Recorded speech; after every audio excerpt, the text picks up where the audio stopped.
ఉంటున్నాం. దేవుని యొక్క రాజ్యాన్ని కట్టాల్సిన వారంగా ఉంటున్నాం. అంటే మనం ఇతరులతో క్షమాపణ అడిగి సరి చేసుకుంటూ ఉన్నట్లయితే మరి మనము దేవుని యొక్క రాజ్యం భూలోకంలో కట్టడానికి అవకాశం అనేది ఉంటుంది, ఎక్కువగా అవకాశం ఉంటుంది. తర్వాత 34 కీర్తనల గ్రంథం 34వ అధ్యాయము 15-16 వచనాలు చదువుకుందాం. కీర్తనలు 34వ అధ్యాయము 34వ అధ్యాయము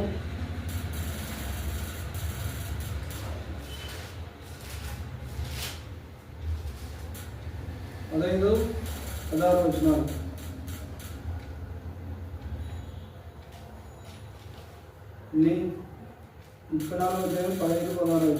యెహోవా దృష్టి నీతిమంతుల మీద ఉన్నది.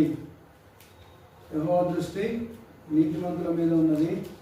ఆయన చెవులు వారి మొరలకు ఒగ్గి ఉన్నది.